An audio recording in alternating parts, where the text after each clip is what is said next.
remembering the dead. I think it's there.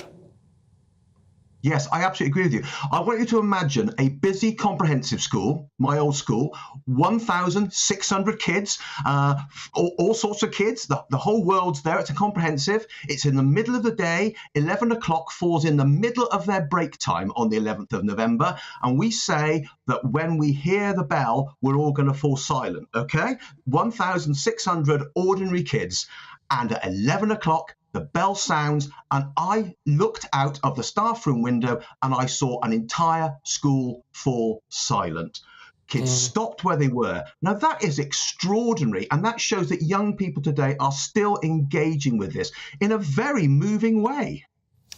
Is education backing that up, would you say? If that instinct is innate, or if it's learned from family, or however they acquire it, is it also backed up? Are the generations coming through being taught appropriately about that history? I personally think they are. I mean, obviously, I've got my experience in my own particular school, my own particular areas. I can't speak for every school, of course. But all I know is that in my own institution and all the institutions that I knew, it was taught. Kids learned about the First World War, they learned about the Second World War, they were taught the significance of remembrance, and certainly in our assemblies, we took this very, very seriously indeed. So I do think that there is a real engagement, and huge numbers of young people every year go on trips that are sponsored by their school, or they buy into ones that are provided by tour guides. They buy into the kind of resources that are provided by the Commonwealth War Graves Commission, which does an amazing job in looking after the cemeteries, but also in furthering education. And I think actually there is a very, very significant amount of education that is going on to the young. I can't speak for every school, but certainly in my experience, yes, it is not just based on family experiences, it is based on their curriculum and their classroom experiences as well.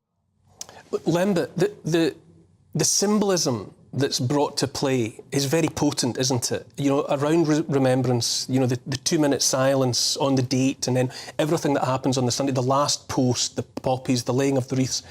It's very powerful, is it not? And I found that controversial very powerful as well. I was actually thinking about my own family's history. My parents came out as children in World War II because if they'd stayed in Estonia, where they came from, they would probably have been exterminated. And a sixth of the population of Estonia was exterminated. They weren't Jewish, but it was the Soviet system. And regarded as the wrong sort of people. Wrong sort of people, a threat to Stalin, the biggest murderer in the history of the human race, by orders of magnitude more than Hitler. And then, if you've ever been to Auschwitz, for example, and I was fortunate to go and see it at first hand, you begin to scratch the surface of the hopeless Holocaust that people like us, because German people were very similar to British people in the 1930s, meted on each other. What happens is we forget. And there's that phrase, those who ignore the lessons of history are doomed to relive them.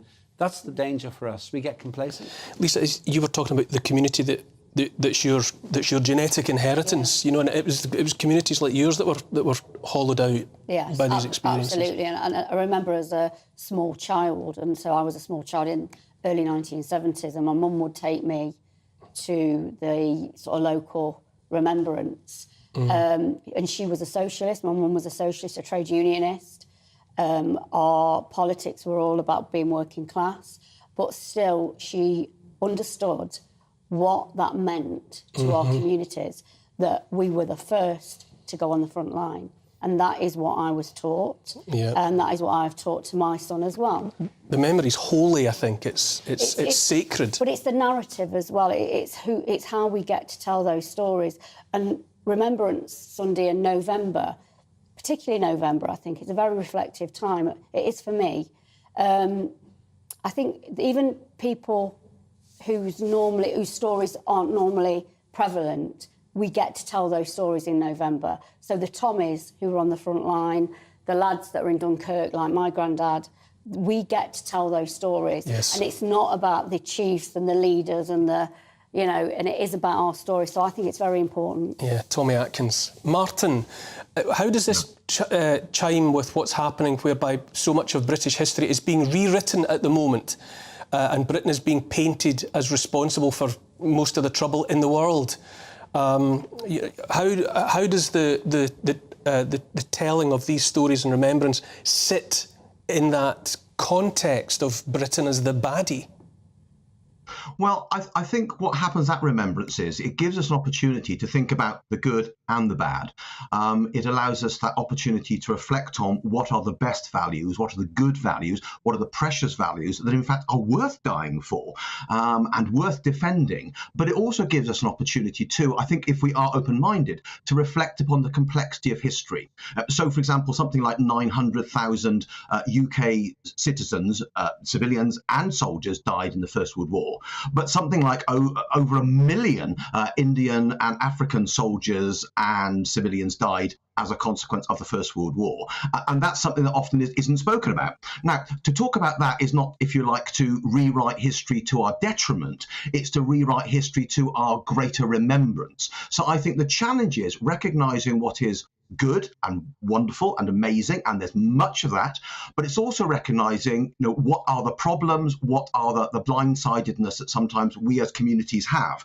And I think that's the challenge. And I think nowadays, for example, we are remembering those empire soldiers who died, from obviously Canada and Australia, New Zealand, but we're also recognising the empire soldiers from India, from the Indian subcontinent, from Africa as well. And I think sometimes people get concerned when we are, if you like, revising history. But I think as long as we're revising history in order to make it more comprehensive and more realistic, then I don't think it's anything to be frightened of.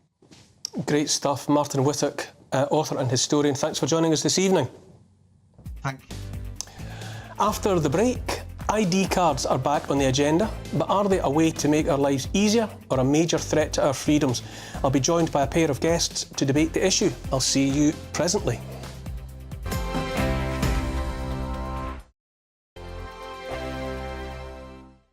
We are GB News, and we'd like to say thank you to each and every one of you for bringing us your conversations, for helping our great nation find its voice. We are here for you on radio, television, and online across England, Scotland, Wales, and Northern Ireland. It's not the BBC, you actually get your facts right. We are proud to be GB News, the People's Channel, Britain's news channel. I'm Dan Wootton. Join me Monday to Thursday from 9 to 11 for the feistiest and most fun news debate on TV, where free speech reigns. I'll bring you a sharp take on the day's biggest stories, bombshell newsmaker interviews, and A-list guests. And I guarantee you, no spin, no bias, no censorship, and no reason to go to bed. That's Dan Wootton Tonight, Monday to Thursdays from 9 on GB News.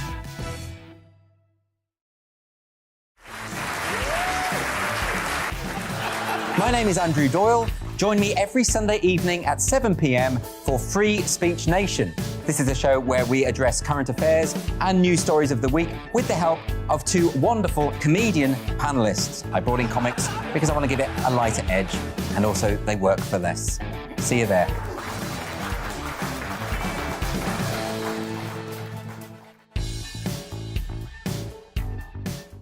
My name's Tom Harwood, and join me 9:30 a.m. every weekday for The Briefing, your one-stop shop for everything you need to know about what's going on in politics today. I wonder if this is a deal that might need to be like the biscuits in this factory, twice baked. Is there not an opportunity here to win out against the extremes? Tom Harwood, GB News. What are you going to do about it?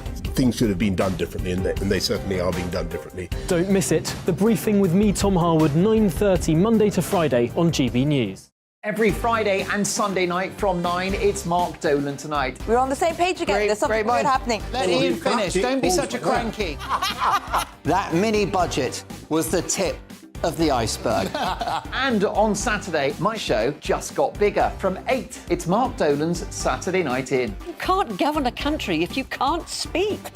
Stop talking. My God, we reached the end. I've never been early in my life. Only on GB News, the People's Channel. Join me, Arlene Foster, for the briefing on GB News. Every Friday at 3 p.m, I'll give you all the latest political news and analysis, and we'll have robust live debate. To make sure that you're caught up on all of the biggest issues of the day, we'll bring on experts in their field. I'll ask the questions that you'd like to ask. We're not afraid to tackle discussions from all perspectives, including yours. Don't forget, the briefing with me, Arlene Foster, every Friday at 3 p.m. on GB News. We are GB News, right across the nation. You can get us on television, on radio, on digital. We're absolutely everywhere. Amazing! You see, amazing! You remind me of me in the European Parliament. But here's the most important bit. We are not part of the mainstream establishment. We think and speak just like you do. We are the People's Channel. Magnificent. That's really, really thoughtful. Come and join us on GB News, the People's News Channel.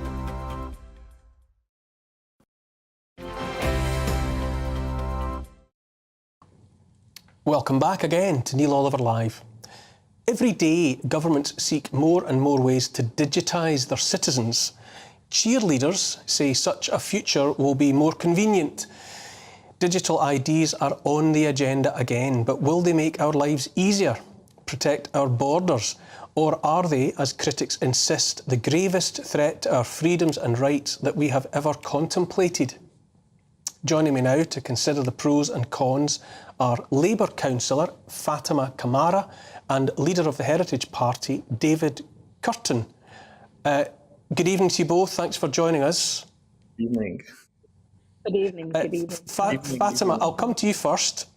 What's in it for the citizen? Labour has spoken up softly in favour of digital ID. What's in it for me?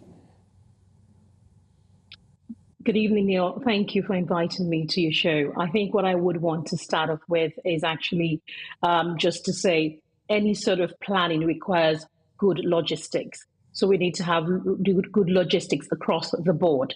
As you know, and as we all are aware, we all have and carry digital footprints, which helps to support in terms of the services that we would access, but also in the main planning. So what Stephen Kinnock said was, it would be good to consider carefully to have basic ID cards for migrants that are coming in. So that is what that was his comment when he was actually speaking at an event. What I would say about that, obviously, as he's mentioned, it has to be carefully considered, and it would be basic information. So in that sense, and in that same light, I would also say that, the information on the card would be, people would need to be informed. Migrants would need to be informed what is being carried on the card. Currently, we have the ARC card, which asylum seekers carry. They have to apply for it, and it has all the information and where they're at, where they've come from, what they've applied for, where they can have access and all of that. We're moving in a digital age where we need to have some sort of ID, but also some sort of information that would help the government in terms of planning. We look at the dire situation that's happening in the camps, so to speak. If we had information about where the migrants are coming from, where, what sort of support do they need? Now, as it stands, the government has spent, the Tory party has spent £120 million, and an initiative which was their flagship initiative that migrants and asylum seekers will be sent to Rwanda. As we're talking, one migrant or asylum seekers haven't even been to Rwanda. So in terms of you paint a very positive consideration, there's something in it that needs to be considered. You paint a positive picture there, Fatima. David, though, surely digital IDs just become a way for people to be tracked and controlled, especially when all of these technologies are converging, whether we want them to or not, and that will be tied to social credit systems. Yeah, Neil, I totally agree. It's a terrible, terrible idea, and it's a terrible, terrible thing that is being suggested here. And I think when Stephen Kinnock this week tried to bring back the idea of ID, it wasn't just for migrants, it was for everybody. And this is your classic problem, reaction, solution technique. There's been a problem with mass migration that has been fabricated. This could have been sorted out before it ever began, because, we have the Royal Navy and the Border Force meeting boats and in the middle of the English Channel and bringing them back here. And so we now have 100,000, nearly 100,000 military-aged men in the country, and they're not working, they're not doing anything particularly productive, and they're causing social problems in some of the areas that they are. And so this then brings the idea of ID cards coming back on the table because of this fabricated problem. We should not have ID cards for everybody in the country, which is what would happen if they brought it in for one group of people. It wouldn't just be for migrants, it would be for everybody. Like, it was rejected 10 years ago. Tony Blair brought it in, the legislation was repealed, and they never implemented it because it wasn't popular. We are not a papers, please society. You know, we haven't had compulsory ID since the Second World War. We shouldn't bring it in now. And it wouldn't just be ID cards. It would be this idea, as you say, of digital ID. So people may be forced to carry around a smartphone or something with an app on it. Or even worse, you know, where the technology is actually ultimately going is RFID chips in the palm of your hands, which actually a lot of people have got in Sweden and other countries which are further down the road on this than us. So this is something that we need to say, we reject this idea completely and totally, and we don't want anything to do with it. Fatima, David says reject it completely. Would you advocate, in your opinion, would you say that digital IDs should be mandatory, or should there be an option, an off-ramp, so that people don't have to take them? Should it just be something that's there for those that want to adopt new technology, or would you be in favour of everyone having to carry such a tag? Neil, as I said earlier, what I would say, and I think Stephen has made his point, what we need to also realise is, you know, that countries in the world, even in Europe, even in the Americas, people don't carry their passport, they carry ID cards, and it depends on the scale of ID card. So, you know, I think my point I mentioned about ARC cards that are currently being used, you know, they're valid, they work, and they help the government, and they help to manage and also address issues within the government. So what I would say with regards to that is this. What Stephen Kinnock said was that basic information. And obviously, you know, you would go through, you know, the process of consultation and finding out what people want. And also people be aware of what sort of information would be on that card that they carry around. I don't think that saying no to everything is going to address the issue, because we're moving in that way, whether we like it or not, as a whole, as a world. But I think when he says basic information, as long as people are aware of the information that is stored on the card, and maybe also in terms of planning, in terms of people moving around and doing what they need to do. And also people have to have a say. You know, when you go and apply for something and you want your name on information, they'll tell you, these are the information we store. They read to you your rights. You know, we had an issue with it 10 or 20 years ago. You're completely right, when there were civil liberties, and also obviously people were talking about how the information was being stored and what sort of information. I would say that has moved on, and I'm not saying that's how it's going to be. It's complex and has so many more information on the card, but running out of time, I'm afraid, both. Fatima, Kamara, thank you very much. I would have to say, Fatima, I think you're a much more trusting person than I have ever been, and certainly will ever be again. David Curtin from the Heritage Party, thank you so much, both of you, for your contributions. Thank you. It's another break. I don't know how we fit anything in at all. After it, we'll be welcoming our Great Britain into the studio. And this week, I look forward to speaking with Mick Harris, a taxi driver who will be giving veterans a free lift to the Remembrance Day commemorations tomorrow.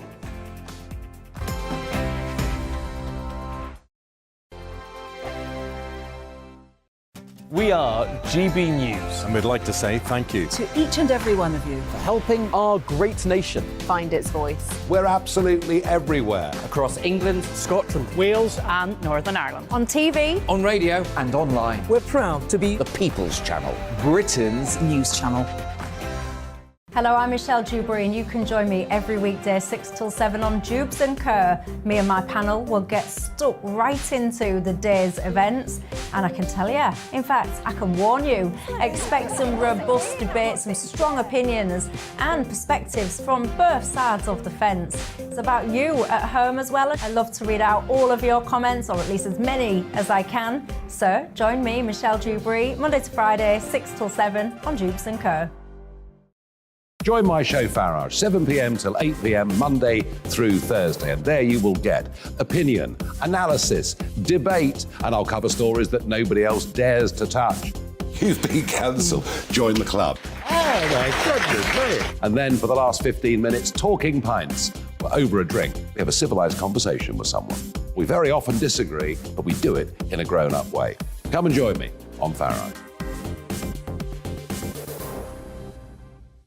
On the Mark Steyn Show, we cover the stories a lot of people are scared even to mention. The stuff that really matters with some of the world's biggest thinkers. Now is his opportunity to kind of take the steering wheel of history. Break away from the flop at 8 o'clock on GB News with the Mark Steyn Show. Hello, I'm Esther McVeigh. And I'm Philip Davis. Whether you're watching or listening on TV, online or on radio, we handpick the latest stories, debates and expert opinions for your weekend. So whether that's politics, news or showbiz, we've got it covered. Join us every Saturday morning at 10 o'clock on GB News.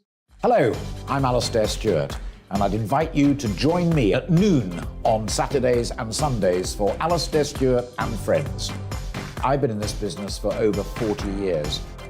Now, here at GB News, I've never been happier. I get to choose the big stories that really interest me. We hear what you have to say, and you hear what I have to say. I really hope you can join me, noon on Saturdays and Sundays. I'm Mark Dolan. Join me at 11 on GB News for Headliners, in which I'll be joined by two of the UK's top comedians discussing tomorrow's papers. If it's an important story, we'll cover it, but we'll have some fun along the way. Headliners, the late night paper review that won't send you to sleep like the others will. 7 nights a week at 11 p.m. on GB News.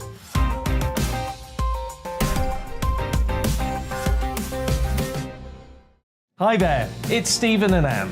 At breakfast from 6 a.m, you'll always be caught up with everything you need to know, the latest headlines, opinions and debates. We'll bring you the good news and the bad, but most of all, we're here for you. Remember, send in your views and let us know what you would like us to talk about. That's because we're your news channel. And every morning at 6 a.m, it's breakfast on GB News.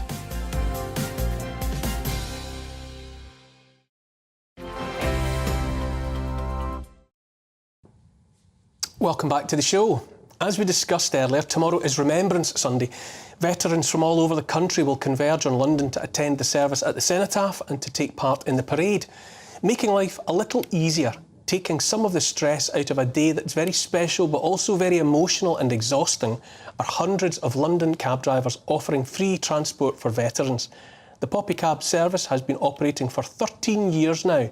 And my next guest tonight, indeed my Great Britain, is Mickey Harris, who will be among those giving freely of their time to transport those veterans to where they need to be. Hi, Mickey. Hi, good evening. This is great. I love this story. I love, we were talking in the break about the London cabs are just something unique in the world. They are an icon to London. And rightly so, and rightly so. How long have you been involved with this particular effort? Well, I've only recently a cab driver. I mean, you wouldn't understand the badge numbers, but I'm an 80,000 badge, so I've only been a cab driver for 3 years. I picked up my taxi 9 days before lockdown.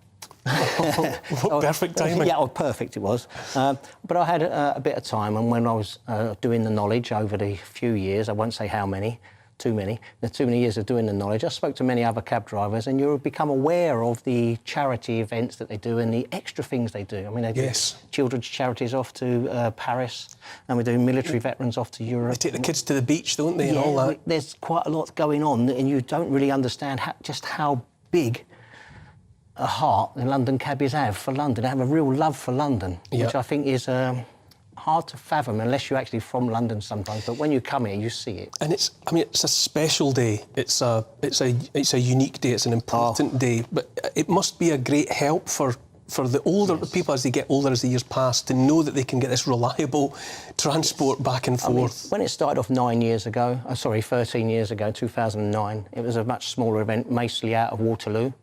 but it's grown now because more cab drivers want to be involved. More, we all like to help, and the veterans are getting older and older from the wars, from the First and Second World War, and they have ambulatory problems as well. When they come in, they need wheelchairs, they need wheelchair access.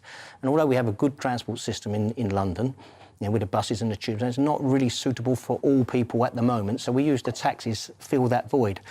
Now, there's hundreds of thousands of people also come to London, and if we didn't allocate our services, it would be much harder for the veterans to find a taxi. So we kind of take ourselves off work and we volunteer to go to all the stations with the help from TfL as well, because it's a massive logistical target or task. So we've got to get access to all the stations, and also when we're dropping them off as well, because the police have to run a security cordon, and we have to make sure that we can still get our veterans to their muster points so that they can then get in and march past the cenotaph and receive the salute, which they rightly deserve. And then obviously once they've done that, they then come up to Westminster Bridge, where we are now waiting for them, and then when we return them either to a station or we take them to one of the service clubs that they're going to, anywhere where they need to go within London, really. What's this image with her Madge? Oh, this one. Shall I lift that up? Yes, absolutely. Okay. This. I'll do that like that. Yeah. So you can get that, and then I'll put it down. This was awarded to a different charity. The one that I was just talking to a second ago was the Poppy Cab charity, which was this one. That was the Poppy Cabs. The other charity that we saw there was the charity for the taxi charity for military veterans. Now, we will pick up and take military veterans. We take them back to Arnhem, we take them back to Oosterbeek from Operation Market Garden, and we also take them back to the beaches where they landed in for D-Day as well. And that's humbling. That's humbling beyond belief. Lisa, imagine a world without London cabs. I know, I can't imagine it. And I lived in London for 9 years, and I lived in Bethnal Green, there's a lot of families in Bethnal Green that have got historical connections to the London cabs. That's when I learned how important actually they are to Londoners. But also the comradeship amongst them and what they think that London should be. Yeah. I went on quite a few protests with the London cabbies against the. I did against the what they're called in the LTNs. Yeah, the LTNs. Networks. Yeah, I went on quite a few protests and supported the cabbies against the LTNs. Well, we need access to the streets so that we can take the people that need the cab service to get to the streets. But that's a different issue from today. Mickey, what is it about that community of cab drivers that they're so motivated to help in all manner of ways? Why is all of that help emanating from that one source? That's a difficult thing to put your finger on and to pin that down. But we have a love of London and a love of the UK as well. I mean, we are British and we are obviously Londoners. And there are lots of events that take place, like the Lord Mayor's show today, and that puts London in the limelight, and people come from all over and they use our services. And because we've done the knowledge and we've gone around and we've had to learn all the streets, and then once you've learned the streets, you learn what's on the streets, and then where you can turn left and can't turn right, for example, all the back. So you learn the knowledge of London. You get a historical knowledge of it as well, and that develops your sense of pride. And then, because of the iconic vehicle that we have the modern electric vehicles, and we have some of the older dirty diesel ones, but they're being replaced slowly with the more modern electric vehicles. And because we are a forward-thinking, I think, city, and we're trying to plan for the future as well, so we're getting electric vehicles that are coming online, I would say that we have a love for it. And sometimes London is used to represent the whole of the country. Like, we've got Remembrance Sunday tomorrow. We have veterans coming from everywhere, all over, and we will be at those stations in the morning. Well, I'll be on duty from 6 o'clock in the morning, but we'll be at the stations from 8 o'clock, and we will go backwards and forwards from there to their muster points. That's so instructive, isn't it, Lembit? The idea that Mickey's talking about, that because cabbies acquire so much knowledge about the place, that breeds passion and pride and love. That's educational in its own, just hearing that. On the side of the taxi drivers, 100%. It also engenders trust in the user. And it's different. I don't want to start slamming some of the competitors, but they depend on GPS. Whereas the taxi drivers actually know the city. They know. They find their ways around. And they tell you about the city. And I think it's something that you've said before. I would trust my children in a black cab in a way that I wouldn't necessarily with the competition, but they're an endangered species. because it's ever more difficult to compete. Well, we are subject to market forces. So, and in a world where things become more and more expensive, okay, then sometimes the cheaper option will bloom, won't it, and will blossom. But a London that doesn't treasure the cabs is I think it's still treasured. Wrong. We're still treasured, certainly by the public, and it's the public that use us. I mean, the competition, the other platforms that you can order one online now. I mean, you can order taxis online too, right? But there's a whole separate kettle of fish. We don't want to talk about that yet. But if we were to go under just on pure cost alone, we would have gone 10 years ago, because it could have been dominated and just, because they came in at 40% of cost, so they could have just wiped us out. But the public respect us. They trust us. They know us. They have faith in us. We will get them to where we're going in the best, shortest, most possible economic route, if you know what I mean. Brilliant, Mickey. I'm going to shake you by the hand. That's fantastic stuff. I think you're our Great Britain tonight, but I think you're representing all of those Great Britons who are the London cabs. Sure. So you're their emissary this evening. And all the best of luck. Them all, sir, All the best of luck for tomorrow. Fantastic stuff. Thank you. It's just after 7 o'clock. This is Neil Oliver Live on TV, online and on DAB Plus Radio.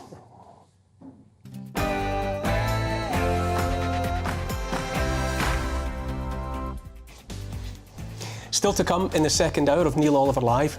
Sober October has just concluded, I didn't notice, and it has a lot of people questioning their alcohol intake. We'll be asking if we need to cut down. The midterm elections have just been held in America, but it's still not clear who will hold the balance of power in Congress. We will be analysing the results so far. We'll be talking money with financial expert Mr. Moneyjar, and there will be a treat for me and my panel because Chocolatier is going to be joining us in the studio. That's all to come, but first let's get the latest news headlines from Tatiana Sanchez.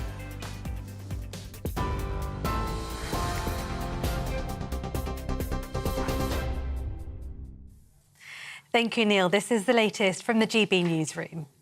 Large groups of migrants have clashed with French police near Dunkirk after the authorities stopped their attempts to cross the channel. Migrants have been seen attacking French police officers with stones and tree branches. Meanwhile, the force used pepper spray to push them back. GB News was told the vast majority of migrants were young men, with 1 or 2 women and children. Meanwhile, dozens of Albanian nationals are protesting in central London today against the British government's immigration policies. Many are still furious about the Home Secretary's comments earlier this month when she likened the number of asylum seekers arriving in the UK to an invasion. Close to 40,000 migrants have crossed the English Channel in small boats so far this year. Britain and France are expected to agree a deal as soon as Monday to ramp up their joint efforts to reduce those numbers. Ukrainian President Volodymyr Zelensky says Russian forces destroyed Kherson's critical infrastructure before they fled the city yesterday. He says Kherson lacks running water, heat, electricity, medicines and food. Ukrainians are now in a race to bring it all back online as winter approaches. Despite this, residents are still celebrating in the streets, and Zelensky says his troops have taken control of more than 60 settlements in the region. Tory MPs have come out in defence of the Deputy Prime Minister after he was accused of being rude and aggressive towards civil servants. It's reported that multiple sources have alleged Dominic Raab created a culture of fear in his previous role as Justice Secretary. Labour described those accusations as deeply troubling, saying they raise more questions about Mr Sunak's judgment by appointing him. And renowned graffiti artist Banksy has revealed his latest artwork on the side of a damaged building in Ukraine. It shows a female gymnast balancing on her hands on rubble at the bottom of a destroyed building. Murals spotted in and around Kyiv has led to speculation that the artist is working in the war-torn country. Another, not yet officially claimed by Banksy, shows the Russian president being flipped during a judo match with a young boy. TV, online and DAB Plus radio. This is GB News. Neil, it is back to you.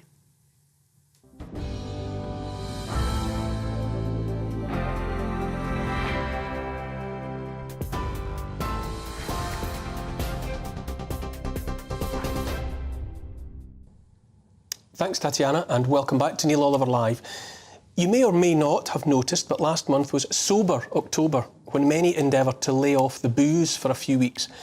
We are undoubtedly a nation of drinkers, though, with many dependent upon, or at least regularly desiring, the feelings of relaxation and increased confidence that accompany the consumption of alcohol.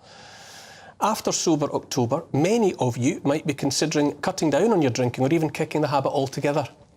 My next guest might just have made that option a little easier by developing an alcohol-free alternative he says provides all of the boost of booze but without the downsides. Can it be true? Professor of Neuropsychopharmacology, Professor David Nutton, joins me now. Good evening, David. Good evening, Neil. Thank you for having me. Not at all. What is the drinking trend out there at the moment in the UK? Are we drinking more or are we drinking less? There was an upsurge of drinking in people who drank during COVID. So drinkers drank more, probably because they were less other things to do. And that led to some problems. But subsequent to COVID, we're seeing quite an interesting move in young professionals who are moving into this area called low or no drinkers. Either they don't drink at all, or they try to reduce their drinking, and that's driven by a desire to maximise their longevity, to reduce the health harms of alcohol, and also to maximise productivity. Work is tough, work is stressful, and they don't want to suffer hangovers, so they're trying to cut down how much alcohol they take, particularly during the week. How does alcohol do what it does for us? What's the chemical reaction? Well, alcohol is actually a very complicated molecule in the sense it interacts with many different chemicals in the brain we call neurotransmitters. The one that gives us the good effects of alcohol is a neurotransmitter called GABA, and that's the main calming transmitter in the brain. It relaxes you, it takes away social stress and anxiety. So when people drink at a party, for instance, what they're doing is they're raising the function of GABA in the brain so that the normal social anxiety and tensions go down. But the problem with alcohol is if you drink a bit more, then you get into interactions with other transmitters, such as dopamine, which is the more-ish transmitter that makes you want to do more and become louder and often a bit more aggressive. But then if you take more again, you get into problems such as impairment of memory and cognition, and that's because it blocks another transmitter called glutamate. So alcohol is very complicated, and what we've been trying to do to give people what they need from alcohol, but with minimal risk of the other complications, is to target just the GABA system. And that's why our company's called GABA Labs. And what precisely then is this alternative that you've developed? How are you able to mimic some of the effects of alcohol without alcohol? Yes, it's here. It's called Sentia. It's this is a herbal mixture of. We've searched databases of food quality herbs, which have been known for, in many cases, for thousands of years, to have benefits of relaxation and tranquility and helping people be mellow. And we put them together because each of them contributes in a different way to facilitate the GABA system in the brain in the same way as a low dose of alcohol does. So someone drinking this would feel relaxation and feel better about themselves and whatever, but wouldn't become intoxicated. Is that right? That is correct. That's right. It's best taken socially because we know that social interactions are facilitated by GABA, and GABA itself facilitates those. So you get a virtuous circle. But were you to take a whole bottle of Sentia, you wouldn't get intoxicated like you would with alcohol because it wouldn't interact with those intoxicating chemicals in the brain. Lisa, are you intrigued? Let's say. I'm not sure what the point of it is, I'll be honest. Well, to feel better, to get that, maybe be confident in a social situation, maybe feel relaxed, but without actually becoming drunk. Yeah, but I mean, most people, they drink, and they probably get to the point where not everybody drinks to the point of sort of, falling down on the floor and not getting up. So I'm not sure who this would be aimed at. I mean, it wouldn't be aimed at me, and there are many other, is there not? Lots of other sort of things that you could take. I mean, you could smoke cannabis would do that, wouldn't it? Lambert, what do you make of it? Would you be tempted? Do you consume alcohol? Yeah, but I'd much rather use what Professor Nutt's produced, because to me intoxication is really an unwanted side product. Professor Nutt is one of the great visionaries in this country. He was actually dismissed from his job when I was an MP because he was too radical talking about cannabis. I would actually legalise all drugs and regulate them, but this is actually perhaps a preferable approach in a sense, because governments are too scared to do what Professor Nutt suggested back all those years ago, and what I'd like to see. So count me in, Professor Nutt. If I can buy this on Amazon, you get a big order for me. You can certainly buy it. You can buy it sent to your website, or you can buy it on Amazon. Absolutely. I'll find you. Thank you for that. Is this the future, Professor Nutt, though? Are we talking about a future in which the effects that people derive from, I don't know, from cannabis or from alcohol or other preparations and stimulants and whatever could be available without can they get all the upside without the downside? In theory, I think we could certainly improve the safety and tolerability of many recreational substances, absolutely. And the comment about decriminalising and regulating access would be the way to do that, because then there would be incentive for people like me to try to find healthier alternatives to all of them. But at present, because they're illegal, it's very difficult to do that. Can I just add one more thing? Yes, Lambert. When I was a Member of Parliament, what appalled me was the one-dimensional cowardice of politicians, some of whom I actually respected in other ways, who dismissed, essentially forced Professor Nutt out when he tried to open up this debate. I actually tried to open up the same debate as well. I was ignored, and he was fired. So, Professor Nutt, if you can make a fortune by actually finding this radical solution, you have my 100% support, because you can probably do more good for this country than any anti-alcohol, anti-drugs campaign ever has. In what form, Professor, do people drink Sentia? What do you do do you mix it? How's it consumed? It's like a strong vermouth. It has a very characteristic, a rather pleasant flavour if you like strong flavours. But most people, we recommend you put it on ice and then dilute it with your favourite mixer. So you can mix it with tonic or orange or Coke or whatever to produce a long drink. Lisa, are you persuaded at all that you were saying what's the point of it? That if this is something that can help people. No, I think anything that's. I mean, I agree with Professor. Because we clearly have problems with consumption of alcohol, consumption of all sorts of recreational drugs. We have social problems in the UK. We have social problems that people try and find ways to sort of not.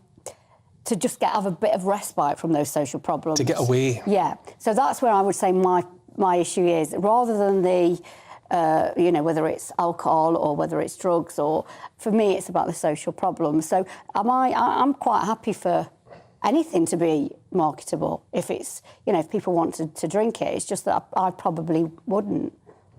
Is it readily available now, Professor? Yes, can people? Yes, it is available. As I say, you can have it online.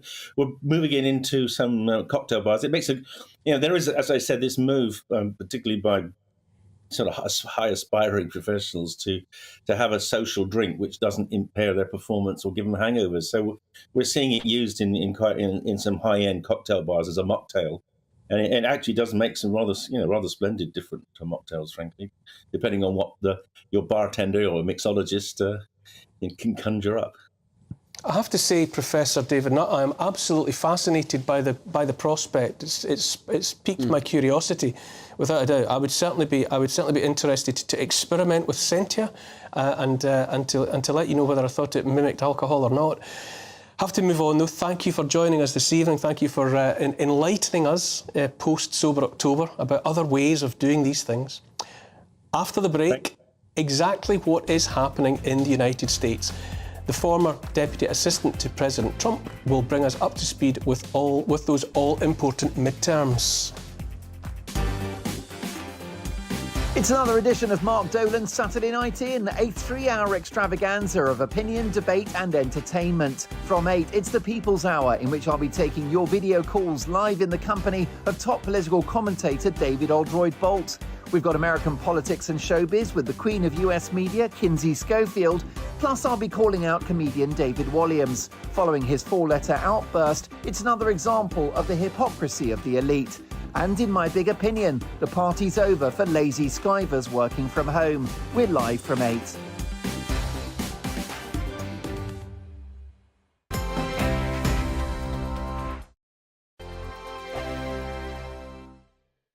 Hello there, it's Eamon Holmes here from Breakfast on GB News. We're not just on your television and your screens, you know. We're on DAB plus digital radio, so you can listen to your favourite shows on the move. If you've not yet listened to GB News Radio, it's very simple. We're on your radio player and TuneIn apps, on your smart speaker, phone or tablet, or online at gbnews.uk. Take us with you wherever you go. GB News Radio. You never have to miss a moment of the People's Channel. Hello, I'm Simon Evans. Join me on GB News for Headliners at 11 p.m, where I'll be joined by 2 of the country's top comedians as we take a look at tomorrow's newspapers tonight. If it's a big story, we'll be covering it, I guarantee, but we'll also have some fun along the way. That's GB News Headliners at 11 p.m. We won't put you to sleep, unlike some of the other paper review shows out there. So join us, 11 p.m, 7 nights a week. I'm Mark White. As GB News Home and Security Editor, I cover those key issues that are so important to you. Our authorities, our communities doing all they can to combat violent crime. With the public services under unbearable strain, why are we still failing to control our borders? Defence, the first priority of any government, has been continually hollowed out. Can we trust our politicians to protect the armed forces? Join me, Mark White, on GB News. Monday to Thursday on GB News, it's Bev Turner Today from 10 a.m. There's never been a more interesting but also critical time in British politics, and I can't wait to bring you the biggest stories of the day with the best factual accuracy and also a few of my own opinions thrown in. We'll engage in passionate but always polite debate with your thoughts and opinions at the centre of it all. Monday to Thursday, 10 till 12 on TV, on radio and online. Every morning from 6 o'clock, we'll wake you up with GB News Breakfast with all the stories you didn't know from the night before. So whether it's serious news, entertainment, or your own views from all over our great nation, we're here to kick off your day with a smile. The national media should be reflecting and reporting what's happening here. You will notice the northwestern accents. Whether you're with us on TV, radio, or online, every morning, it's breakfast from 6 a.m. Hope you can join us. Monday to Thursday nights on GB News. At 6, it's Dubes & Co. 7 o'clock, Farage. At 8, join Mark Stein. And at 9, Dan Wootton Tonight, followed by Headliners. On TV, radio and online. This is GB News. On the Mark Stein Show, we cover the stories a lot of people are scared even to mention. The stuff that really matters with some of the world's biggest thinkers. Now is his opportunity to kind of take the steering wheel of history. Break away from the flock at 8 o'clock on GB News with the Mark Stein Show. We are GB News. And we'd like to say thank you To each and every one of you. for helping our great nation Find its voice. We're absolutely everywhere. across England, Scotland, Wales and Northern Ireland. On TV, On radio and online. We're proud to be the People's Channel. Britain's news channel.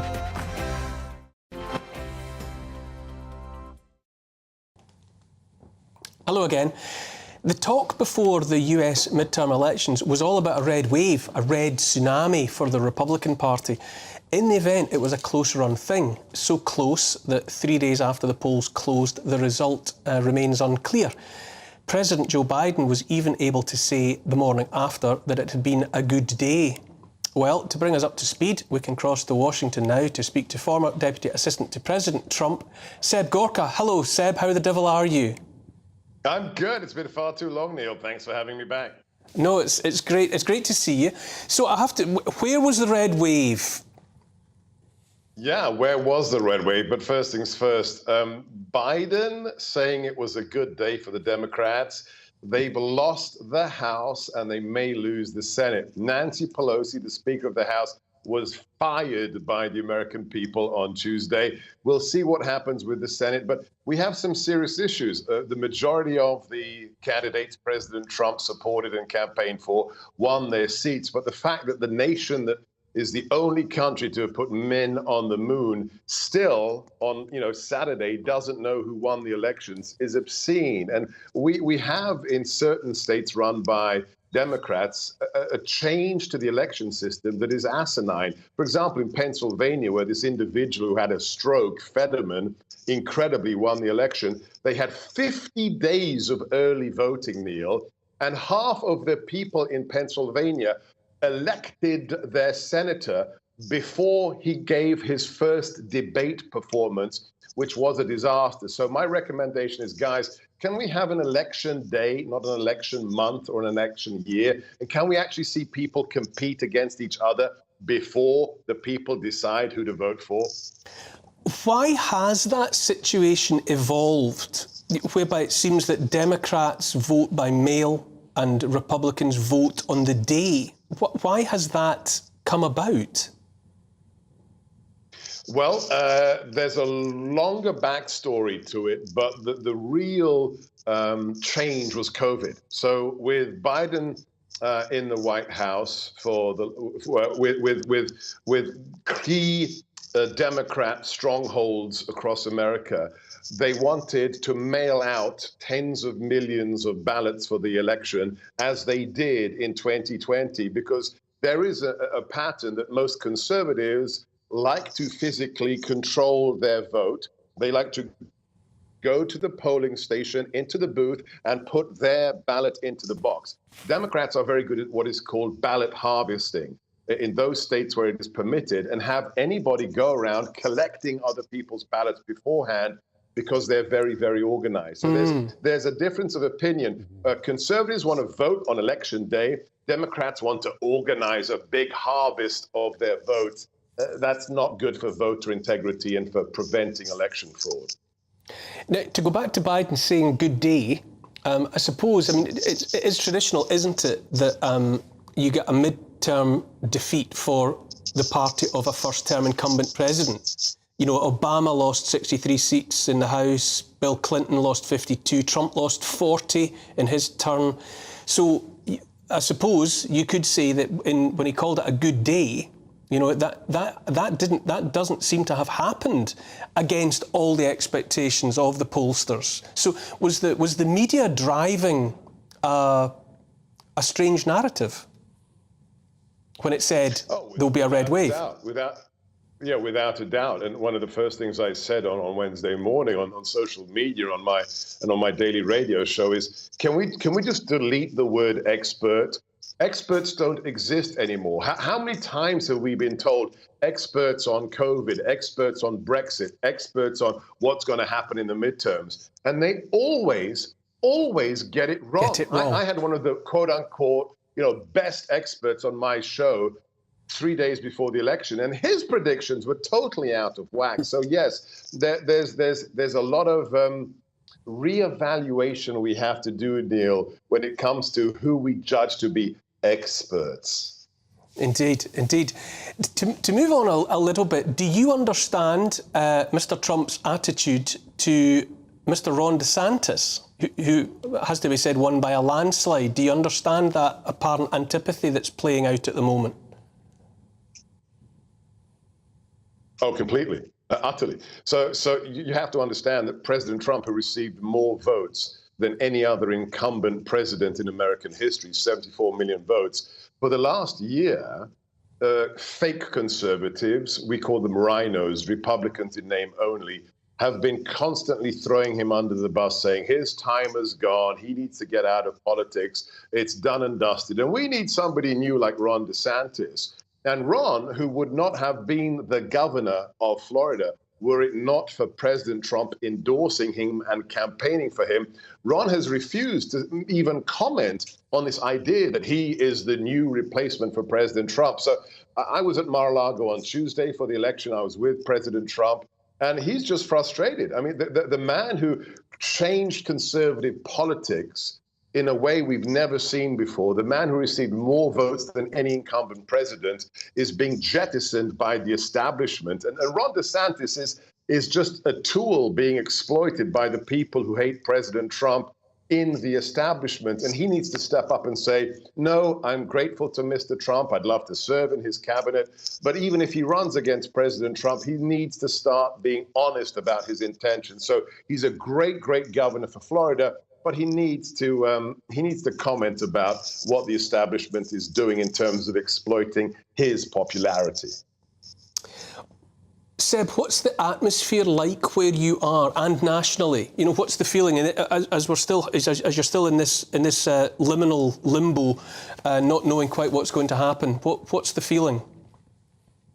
Massive division. I mean, truly. I mean, we have an executive, we have a government that is using all the powers of the state to just politically persecute conservatives. We had a pro-life father of 7 who was arrested at his home 3 weeks ago in front of his 7 children for a misdemeanor charge that had already been quashed by a lower court. 24 FBI agents with loaded rifles appeared at his house, pointed the weapons at his wife as his children were screaming, "Don't take our daddy." We still have people in prison since the January 6th riot who have yet to be arraigned before a judge. That's almost 2 years since they were arrested. So there's significant worry that we have one party in power for the time being that is radicalized and out of control. Lembe, it's fascinating to listen to Seb talking about that. I'm struck particularly by this idea that America doesn't really have an election day. It seems to have an election time, an election period. It's a bizarre evolution. I've got one democratic observation and one question for Seb. My democratic observation is Seb's absolutely right. If you can vote before you even have the opportunity to compare the candidates, that can't be right. And so it's meaningless in a sense. Well, to that extent, I've been sympathetic to something that Donald Trump has said, that the system can sort of be rigged. If you give everybody, for example, a postal vote, I know that I've seen vote rigging in this country with the postal vote system, and I'm interested to see if there's a risk of that over there. But the question I've got for Seb is, does he think that a Trump-DeSantis ticket could actually be the ideal solution, with Sanders potentially standing as the vice president? What do you think, Seb? Oh, I met Lembe. Are you there? Yes, we're here. I met Lembe Hoppig back in 1992 at the Students' Union at the University of London. I didn't recognize him with white hair, so dude, good to see you again. It's been a while. A Trump with DeSantis ticket. Yeah, so for the longest time we've been I've been even pitching this on my show, that if Ron's really smart, because he's got it sewed up if he wants to be president, he comes in as the vice president to President Trump. Our Constitution doesn't allow you to be president for more than 2 terms. So President Trump wins in 24. DeSantis comes in as his vice president, and then he slides into the top slot 4 years later. And you know, it proves himself as vice president. I was at Mar-a-Lago on Tuesday, as I said, and somebody very close to the president said, yeah, why vice president? Vice president is such a nothing job. It's glad-handing people the president doesn't want to meet. Let's test Ron out as a member of the cabinet. And I like that idea. So have them together working in the same administration, because we have a real quirk of the U.S. Constitution. You are not allowed to have on the same ticket a president and a vice president nominee from the same state. So, one of them would have to move out of Florida, and I don't think it's President Trump. So maybe we just short circuit all of that, and he could be the Secretary of State or, Defense Minister. So Ron needs to be tested at the national level, and I think a cabinet position for him would be a great, great way to do that. If Seb doesn't mind, I'd love to give him a call after the show to catch up. We go back away. I'm sure you can do that. Lisa, I'll send Neil my cell phone number. Give me a call. Lisa, were you swept along by the midterms? Did you get caught up in the excitement before? Were you sold on the red tsunami, or did it pass you by? No, not at all. I think that party politics, none of them can be democratic. I mean, when people are voting for parties, political parties, how is that democracy? Of course they're going to vote before anyone's even done a speech. And I'd just like to ask Seb, why do you think a pro-life man's rights are worth more than a woman's rights? So, you've got a pro-life... I don't know what you're talking about. Well, you said that there was a pro-life man that was arrested in front of his children. Yeah, it's got nothing to do with his politics. I'm talking about the fact that the FBI, which is a federal police agency, which has nothing to do with local misdemeanor charges, was used by the federal government to break down the door of a man who had the charges dropped against him in a local court. I don't No, care but it was what your just interesting that you brought that's- you brought that up. Why did you, that you sort of said he's, pro-life? Because it's the context. It's the context. Yeah, well, as a woman, I find that those politics quite offensive, actually, and perhaps that might explain why the red wave didn't happen. I have no idea what you're talking about. What politics? I'm making a statement. He is a man. Are you offended if I say man? He is a pro-life campaigner. I'm giving context. His 7 children were screaming. That's context. What on earth are you talking about? You've totally lost me. Seb, I'm running out of time here on this. It is great to see you again. We'll catch up. You can make arrangements to catch up with Lemba Opik, and you can come back another time and bring us properly up to date with what on earth is going to happen next in the topsy-turvy world of US politics. Thank you, Seb Gorka. Anytime, Mr. Coast Guy. Anytime. Appreciate it. God bless. Thank you. You too. With every other Tom, Dick and Harry having a presence on social media, it's no surprise that every specialism under the sun has countless self-proclaimed advisors offering advice on what to buy, who to vote for, what to eat and how to live. Matters financial are no different.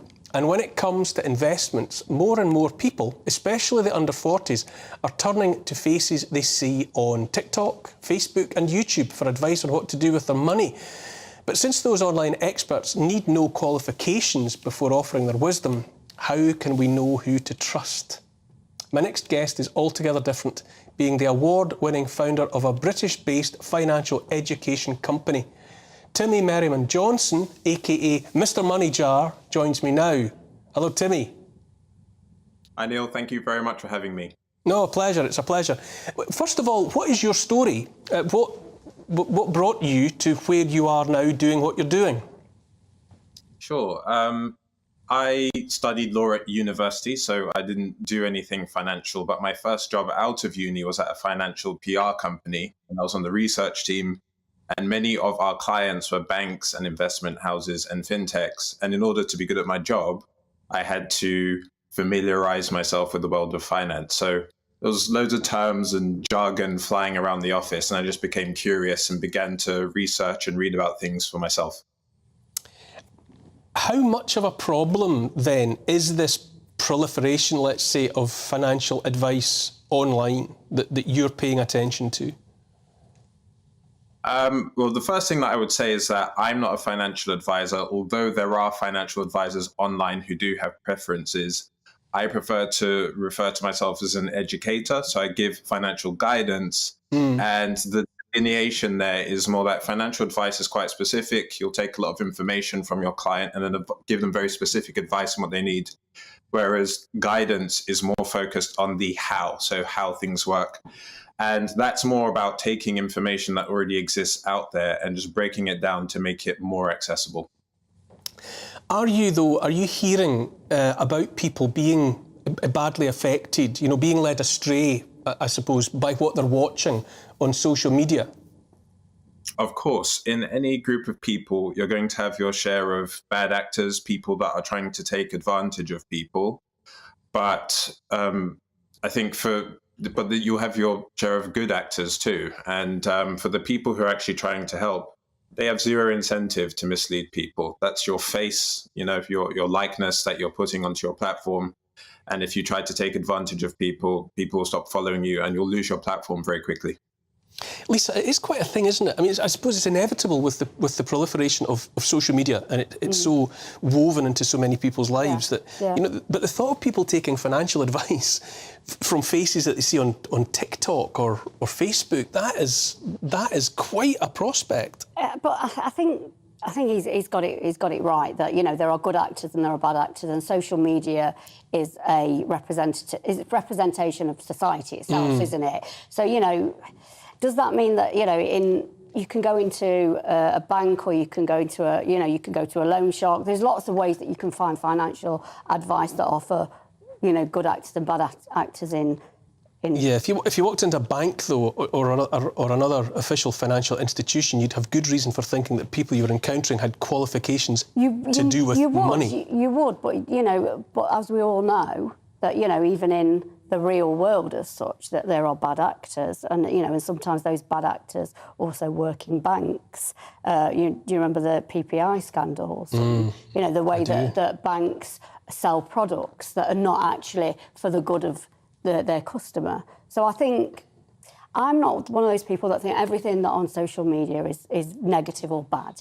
I think that it is a reflection on society as a whole, and I think we all need to be educated about, Yes, Timmy, Lisa mentions the E word, education. I think you're very strongly of the opinion that a lot of the problem lies with education, or the lack of it, at a young age in our society when it comes to matters financial.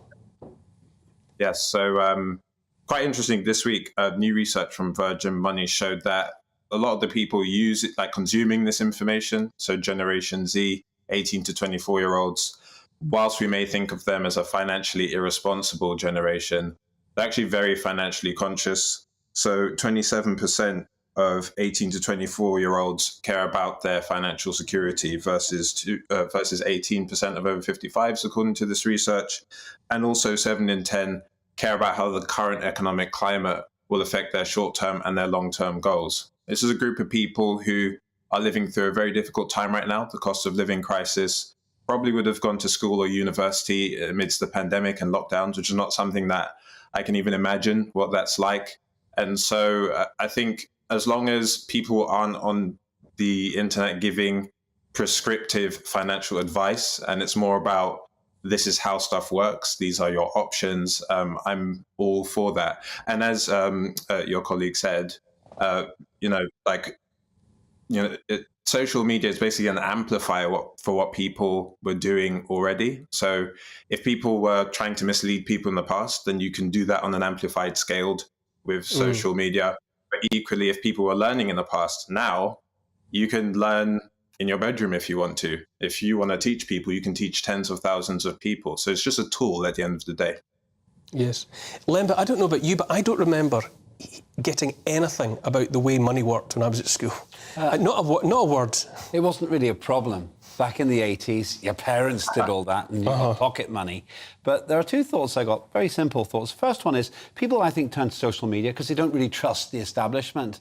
A lot of people felt disappointed with Liz Truss, for example, and politicians, so they sort of feel they bypass all the hype. Second one is, this isn't really very different to how products are advertised. You see a celebrity who says, use this shampoo, face cream, food, because I feel great and I'm famous. I don't see very much difference. Yeah.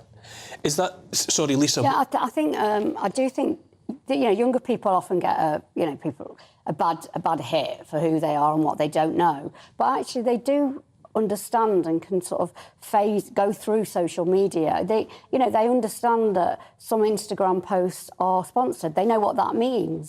So perhaps the education needs to be across the board, and we shouldn't always just focus on young people. Timmy, do you think that is the case, what Lembert's saying, this distrust of the official world, the old world, and the establishment, and people turning, younger people particularly, especially, who depend so much on that interaction online? Is it coming from the trusting the establishment less? I'm sure there'll be a bit of that, but the establishment can also have a presence on social media. For me, I think this is just a case of access. So one thing, like my youngest brother is 16, and I look at the types of content that he accesses and the way that he accesses it. And sometimes I'm like, why is he doing that? And when I compare myself to him, but that's not a like-for-like comparison. I actually need to be asking myself what I would be doing today if I was also 16 and all of my friends were learning stuff on social media. Of course, I would be using it as well, because that's just, the times that we're in. So I think it's about access. I think it's about being able to learn not just in the classroom. So like school, when we went to school, would have been in the building. But I now see school as the mechanism by which you learn, whether that's in the classroom, on social media, or online or offline. It's all education at the end of the day. I presume, Timmy, that you were watching this week what happened with cryptocurrencies, that kind of rise and fall around so many of the plethora of cryptocurrencies that are out there. What did you make of that sequence of events? I'll be very honest with you. I don't follow cryptocurrencies too closely, and I don't really create content about them as well. I think blockchain technology is very interesting, and I'm still learning about that and educating myself about that. But the whole kind of buy cryptocurrencies low and sell them high, that's not really the type of investing that I talk about or teach. It's very passive, very kind of invest regularly every month for the long term. So I stay very far away from cryptocurrency in my content. Is that because you don't trust it as an entity? Do you just have a hunch that it's not the future? It's not that I don't trust it as an entity. As I say, blockchain technology clearly has a future and clearly has applications. Cryptocurrency, so the idea of like a borderless, decentralized currency or financial system may well be the future. But in the conversations that I have with people where they're like, oh, how can I multiply my money tenfold within the space of 12 months? I'm like, that's not going to happen. And anyone who's trying to tell you that is trying to take advantage of you. So I just don't engage in that conversation. Just before I let you go, what advice would you give to people of all ages, I suppose, who are looking for reliable information about Bitcoin or about investments generally? Where do you point them? I think that government sources are really good. Like whenever I want to get information about money or the economy, I go to the Office for National Statistics, I go to the Government Back to Money Helper website, I use gov.uk. Have conversations with your peers, with people that you trust, trusted voices online and offline. And of course, if you have specific financial advice that you want to get, speak to an independent financial advisor. Sounds like very good advice. Timmy Merriman-Johnson, thank you for your contribution this evening. Another break upon us. After all that talk about our finances, we thought we'd bring in some chocolate to sweeten things up. Don't go away.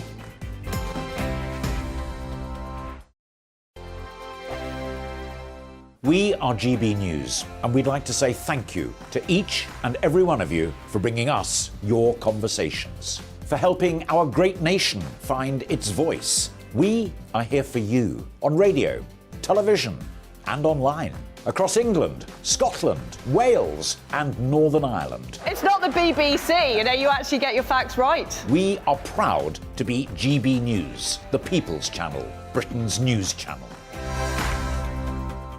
I'm Dan Wootton. Join me Monday to Thursday from 9 to 11 for the feistiest and most fun news debate on TV, where free speech reigns. I'll bring you a sharp take on the day's biggest stories, bombshell newsmaker interviews, and A-list guests. And I guarantee you, no spin, no bias, no censorship, and no reason to go to bed. That's Dan Wootton Tonight, Monday to Thursdays from 9 on GB News.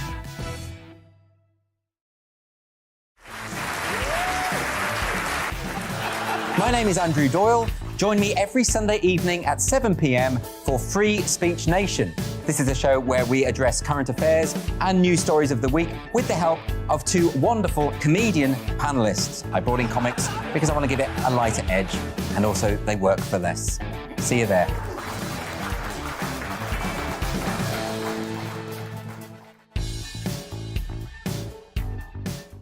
My name's Tom Harwood, and join me 9:30 a.m. every weekday for The Briefing, your one-stop shop for everything you need to know about what's going on in politics today. I wonder if this is a deal that might need to be like the biscuits in this factory, twice baked. Is there not an opportunity here to win out against the extremes? Tom Harwood, GB News. What are you going to do about it?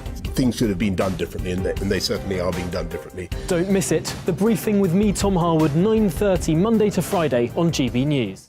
Every Friday and Sunday night from 9, it's Mark Dolan Tonight. We're on the same page again. There's something good happening. Let Ian finish. Don't be such a cranky. That mini budget was the tip of the iceberg. And on Saturday, my show just got bigger. From 8, it's Mark Dolan's Saturday Night In. You can't govern a country if you can't speak. Stop talking. My God, we reached the end. I've never been early in my life. Only on GB News, the People's Channel. Join me, Arlene Foster, for The Briefing on GB News. Every Friday at 3 p.m, I'll give you all the latest political news and analysis, and we'll have robust live debate. To make sure that you're caught up on all of the biggest issues of the day, we'll bring on experts in their field. I'll ask the questions that you'd like to ask. We're not afraid to tackle discussions from all perspectives, including yours. Don't forget, The Briefing with me, Arlene Foster, every Friday at 3 p.m. on GB News. We are GB News, right across the nation. You can get us on television, on radio, on digital. We're absolutely everywhere. Amazing! You see, amazing! You remind me of me in the European Parliament. But here's the most important bit. We are not part of the mainstream establishment. We think and speak just like you do. We are the People's Channel. Magnificent. That's really, really thoughtful. Come and join us on GB News, the People's News Channel.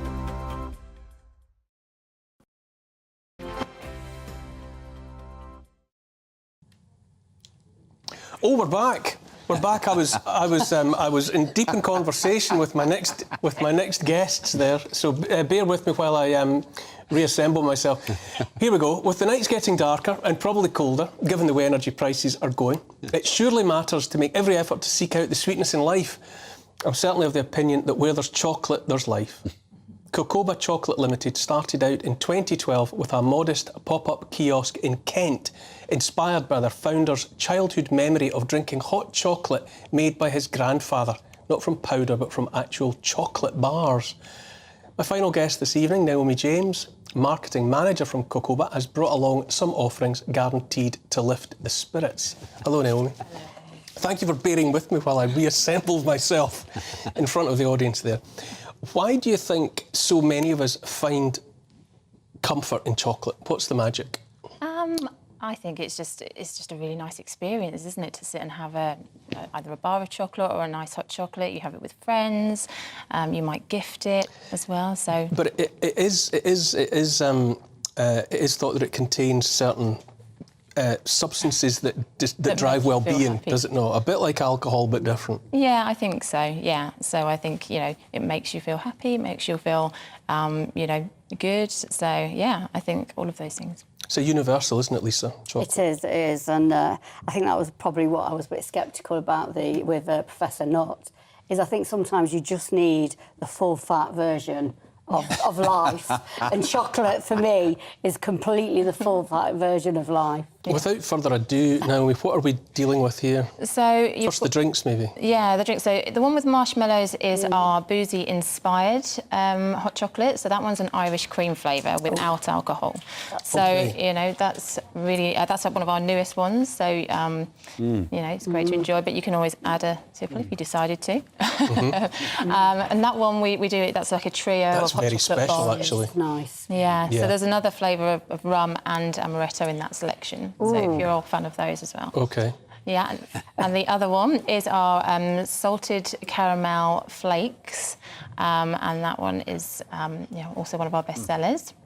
That's nice. Has Cocoba remained true to that idea in that founding story about using chocolate in its original form rather than absolutely. cocoa powder? Yes, and we don't. Every time we sort of have a new creation, it's always we find the best the best chocolate in Belgium. We've actually got our own blend that is made in Belgium. That tastes like melted chocolate bars. It does, but yeah, it does, doesn't it? Yeah. And everything is tasted in-house, so, there's a big team of us that taste. And, any jobs going? And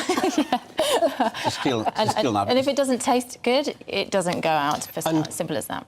I was attracted to this because Cocoba started so small. Yeah. If you talk us through that, where it came from. Yeah, so Darren is from Australia, and he grew up in Australia with his grandfather making hot chocolate out of real chocolate. And when he came to the UK, he couldn't find anything similar. So he set about creating the brand, and that sort of started with a small kiosk, and it was really, really popular. So it grew and grew. And then in 2016, Darren opened his first production unit. And then started creating. But there's a cafe as well that became quite we've got a well loved cafe. by the locals. Yeah, so it started off with the small kiosk, like you said, and then we opened the Cocoba Chocolate Cafe in Kent, which is still there now, and then it grew on from there. So, Len, but I think in these times, we need comfort, don't we? We're going into the dark. It's the run up to Christmas, which is always uplifting in its own way, but we're going into the darkness, and these lend themselves to uplifting our spirits, don't they? Naomi is drugging us. I already feel better. To misquote an advert, you're spoiling us with these Cocoba chocolates, Mrs. Ambassador. I love it because I can feel the uplift. Yeah, I don't need much sugar. The sugar rush from these is fantastic. Yeah. And their presentation. They make it sound like I know something about cooking. So they look fantastic. What do we have here in the sweeties? I've got a little selection. So you've got some raspberry and champagne truffles. You've got some salted caramel chocolate buttons, and then we've got salted toffee truffles. Salted toffee truffle. Which one's this? That's salted caramel. Ah, that's my... Yeah, that's sort of been a favourite. We thought that was going to be a fad, and actually it's stuck around. That's very interesting. What's the flavour in there? Salted toffee truffle. Salted toffee. Lisa, I beg of you. I was Try thinking one of about these. George Orwell in time. Try one of these. Why? Because George Orwell, I've used his work a lot in my own research, but George Orwell said about the miners when he went to live with the miners in I think it was Sheffield, in the road to Wigan Pier. Yes. He said, when you've had a tough day and things are not going great, why wouldn't you want sugar in your tea?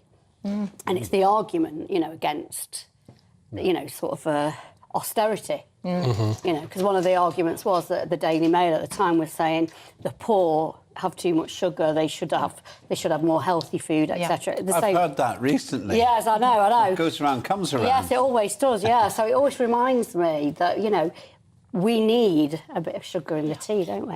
So what is the likely uplift as we go into the festive season? It must be a good time for chocolatiers, surely. Yeah, it's an extremely busy time for us at the moment. A lot of people buy hot chocolate bombs and spoons as gifts for people. So they're great stocking fillers, so they come in a trio of items, and they're great for, the Christmas Eve boxes have become big, haven't they? So people love putting them in those kind of things. And just as we go into winter, like you say, you want to go home and sit down, and you might not want, coffee before bed. You have a nice hot chocolate. I don't know about you all, but I'm definitely at an age where when it comes to Christmas, I just want food and drink. That's all. I'm long past wanting another Skilextric set. Do you know what I mean? I just want... What I really look forward to at this time of year generally, and especially with Christmas coming on, are the comestibles. Very, very traditional. I am. I love turkey. I don't usually eat much chocolate, so this is really a big treat to me. I have to say, all those people who are experiencing austerity at the moment, seeing us stuff our faces with this top-class chocolate, I feel a little bit guilty, but not too guilty to do this. Well, I don't. I think one of the things about austerity is and sort of the poverty narrative, it takes this sort of stuff away.